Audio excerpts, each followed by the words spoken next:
100 کے قریب واقعات ہیں. اگر یہ واقعات بھی آپ پڑھیں تو پتہ تو چلے کہ یہ کیوں واقعات بیان ہوئے، پچھلی قوموں کے کیوں واقعات بیان ہوئے. اللہ پاک نے یہاں کئی ایسے لوگ ہیں جن کو بہت نوازا ہے. میں آپ کو آئیے دنیا کے امیر ترین آدمی کا واقعہ وہ بھی قرآن سے سناتا ہوں. The richest man in the universe. یہ کون تھا؟ اس کے پاس کتنا مال تھا؟ یہ قارون تھا. قارون کے بارے میں آتا ہے کہ یہ حضرت موسیٰ علیہ السلام کا چچا کا بیٹا تھا، کزن، فرسٹ کزن تھا حضرت موسیٰ علیہ السلام کا. بڑا نورانی چہرہ بھی تھا اس کا، اور یہ اس زمانے میں تورات کا بہت بڑا عالم بھی تھا. یعنی دنیا بھی ہر وہ چیز تھی جس میں لوگ ترقی کرتے ہیں. مالدار بھی تھا، حسین بھی تھا، فیملی بھی بڑی اچھی تھی. حضرت موسیٰ کا کزن تھا علیہ السلام، اور عالم بھی تھا، علم بھی رکھتا تھا، جاہل نہیں تھا. لوگ اس کا بڑا ادب و احترام بھی کرتے تھے. پھر اس کو زوال کیسے آیا؟ پھر سب کولیپس کیسے ہو گیا؟ پھر وہ تباہ و برباد اور اللہ کی بارگاہ سے مردود کیسے ہو گیا؟ ذرا ٹرائی ٹو انڈرسٹینڈ. یہاں بڑی فیملی والے بھی موجود ہیں، مالدار بھی موجود ہیں، گڈ لکنگ بھی موجود ہیں، لوگوں میں عزت بھی ہے میری اور آپ کی. میں آپ کو اپنے ساتھ شامل رکھ کے بات کر رہا ہوں. سب کچھ اللہ نے دیا ہے. تو اس کا مطلب یہ نہیں ہے کہ سب کچھ رہے گا بھی آخر تک. ایسی گڑبڑ، ایسی غلطی، ایسی مسٹیک نہ ہو جائے کہ یہ سب جب چاہے میرا رب واپس لے سکتا ہے. وَتُعِزُّ مَن تَشَاءُ وَتُذِلُّ مَن تَشَاءُ بِيَدِكَ الْخَيْرُ. وہ خالق ہے، وہ مالک ہے. کیا ہوا تھا؟ حضرت موسیٰ علیہ السلام کے چچا یسر کا بیٹا تھا، اور اس کو لوگ منور کہتے تھے.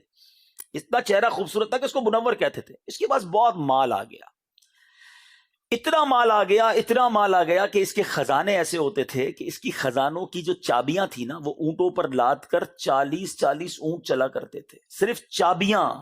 ٹرائی ٹو انڈرسٹینڈ خزانہ کتنا ہوگا. حضرت موسیٰ علیہ السلام نے اس کو زکوٰۃ کا حکم دیا کہ تم اللہ کی بارگاہ میں زکوٰۃ دو اور خرچ کرو اللہ کی راہ میں. اچھا، اس زمانے میں زکوٰۃ جو ہے نا وہ 1000 پر ایک تھی. آج تو 100 پہ 2.5 ہے نا. 1000 پر ایک تو بڑا آسان تھا یوں دیکھا جائے تو.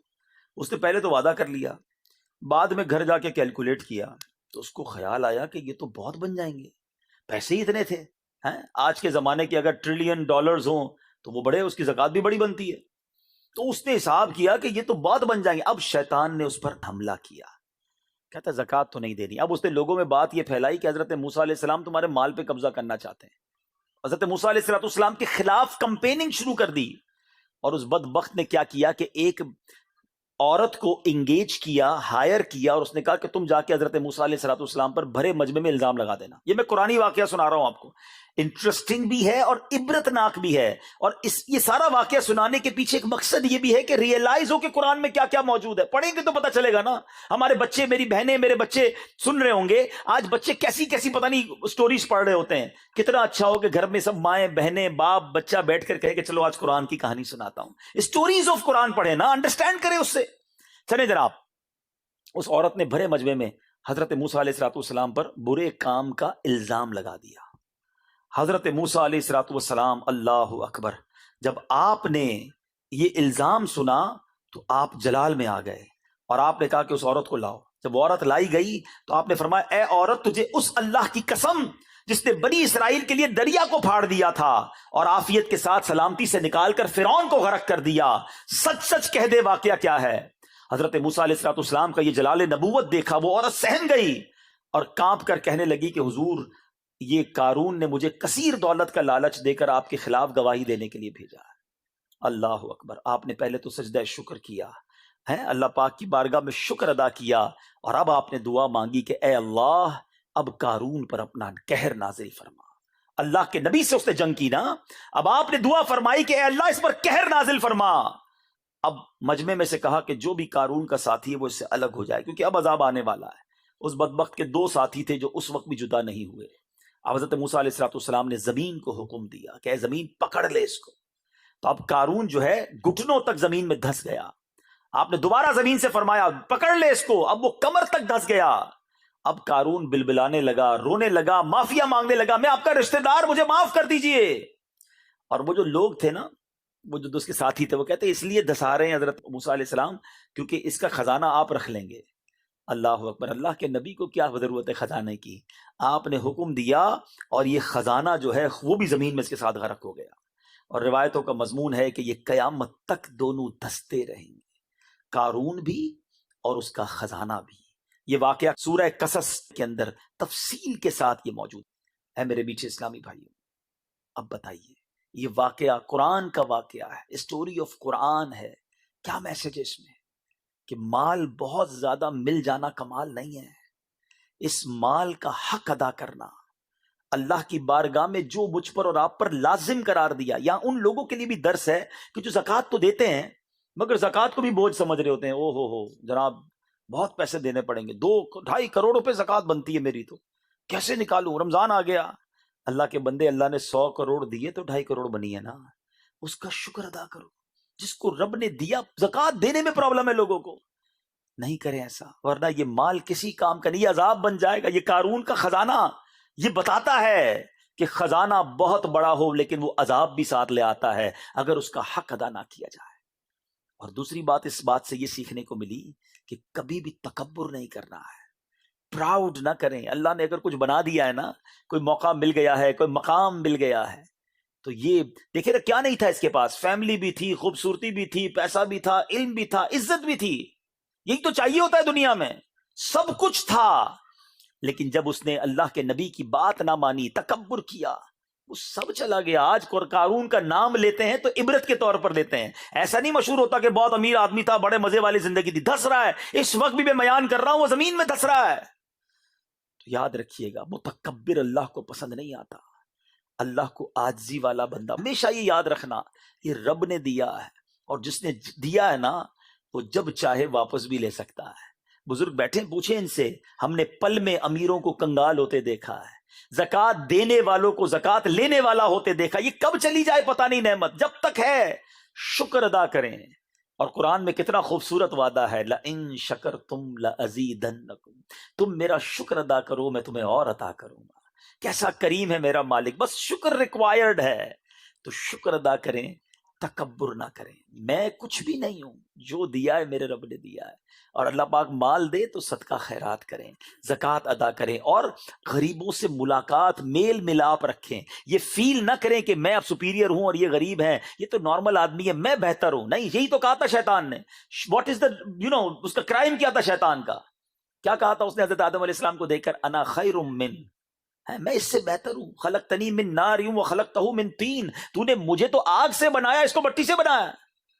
اب ذرا غور کیجئے، شیطان جنت کا خزانچی تھا، معلم الملکوت، فرشتوں کا استاد تھا، زمین کے چپے چپے پر اس نے سجدے کیے تھے، عبادت میں اپنا ثانی نہیں رکھتا تھا۔ جسٹ اونلی ونس ہی میڈ تکبر، پراؤڈ، اینڈ واٹ ہیپنڈ، ہوا کیا؟ راندہ درگاہ مردود، قیامت تک کے لیے سارا چہرے کا نور چھین لیا گیا۔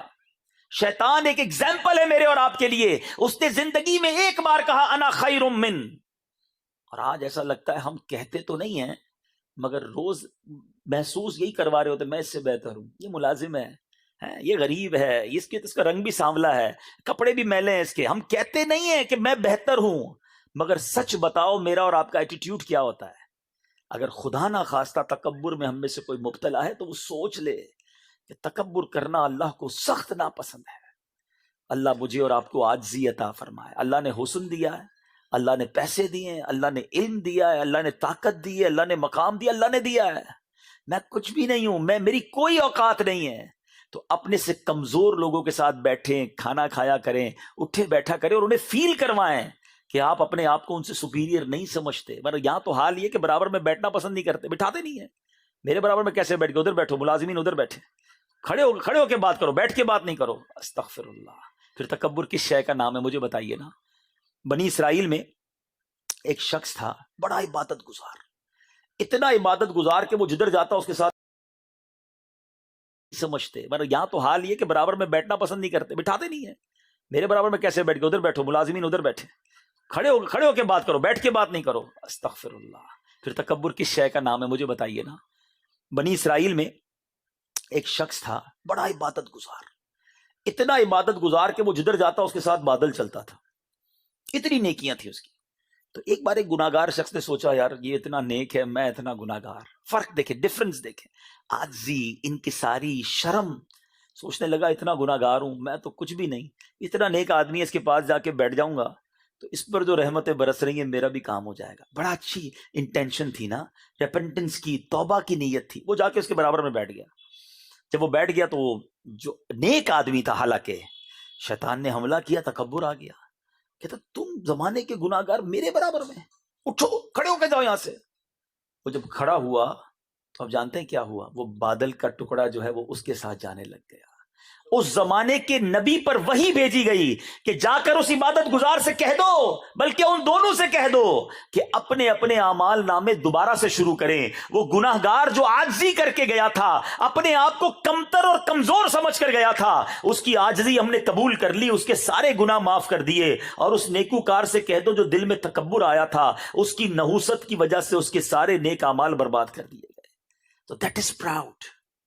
Try to understand. قرآن کا پیغام ہے یہ کہ مال ہے تو اس کا حق ادا کرو, ورنہ کہیں یہ قارون والا خزانہ نہ بن جائے.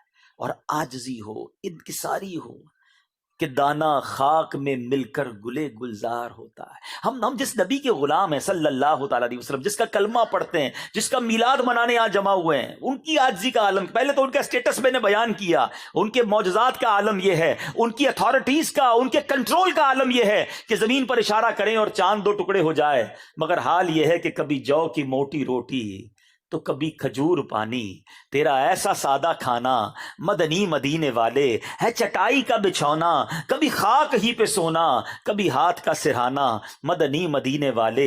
تیری عاجزی پہ لاکھوں, تیری سادگی پہ لاکھوں, ہو سلام عاجزانہ مدنی مدینے والے. آقا غلاموں کے ساتھ بیٹھ کر کھانا کھائیں, نبی پاک اپنی سواری پر پیچھے اپنے غلام کو بٹھا لیں, اور ہم کسی سے ہاتھ ملانا پسند نہ کریں. کیسی غلامی ہے بتاؤ نا. میری اور آپ کی اوقات ہے نبی پاک علیہ الصلوۃ والسلام کے سامنے. ہم کس بات کا تکبر کریں, ہم کیسے اپنے آپ کو کچھ سمجھنے لگ جائیں. خدا را شیطان کے اس وار کو سمجھو. وہ حدیث ہمیشہ یاد رکھنا جس کا مضمون ہے کہ جس کے دل میں رائی کے دانے کے برابر تکبر ہوگا وہ جنت میں نہیں جائے گا. کرنا ہے کر لو تکبر, پراؤڈ کر لو, جنت میں نہیں داخلہ ملے گا. ہمبل رہیں, پولائٹ رہیں, ڈاؤن ٹو ارتھ رہیں, سب کے ساتھ ملنا جلنا رکھیں. غریبوں کو زیادہ پیار دیا کرو, امیروں کو تو ویسے ہی سب لوگ مل جاتے ہیں. ہمارے یہاں کوئی ہمیں غریب ملازم دعوت دے, نہیں یار آج کل طبیعت ٹھیک نہیں ہے, پتہ ہی ہے تمہیں کتنا بیزی ہوں, اس کے یہاں نہیں جائیں گے.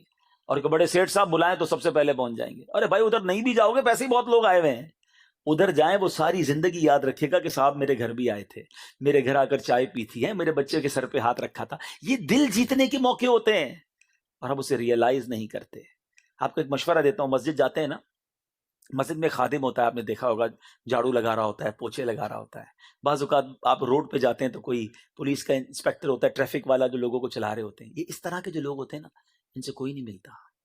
آپ مسجد جائیں نا, اس خادم کو روکیں اور اس کو سینے لگا لیں, اس کو پوچھیں تمہاری طبیعت کیسی ہے. آپ اس کی آنکھوں میں آنسو دیکھیں گے, شاید بہت عرصے بعد کسی نے اسے سینے لگایا ہوگا. ارے مسجد کو چھوڑو, آپ کے آفس کے اندر, جی میں آپ کے آفس کی, آپ کی فیکٹری کی بات کر رہا ہوں. آپ جب جاتے ہیں ایک دروازہ کھولنے والا ہوتا ہے, پیون جس کو کہتے ہیں آپ, ٹھیک ہے نا, فائلیں لاتا ہے آپ کے پاس. کبھی طبیعت پوچھی اس کی, کبھی ہاتھ ملایا اس سے محبت کے ساتھ, کبھی سینے لگایا اسے. آپ کا باورچی, آپ کا ڈرائیور, آپ کے گارڈز بھی ہوں گے, ایک بار یہ کر کے دیکھ لو ہے کہ آج میں تمہارے ساتھ کھاؤں گا. گھر سے کیا لائے ہو, آپ کا ہو سکتا ہے کبھی کبھی آپ نکلتے ہو نا تو وہ گھر کا کھانا, چھوٹا سا سبزی روٹی کسی کونے میں بیٹھ کے کھاتا ہوگا. بیٹا گھر سے کیا آیا ہے, میں آج تمہارے ساتھ کھاؤں گا.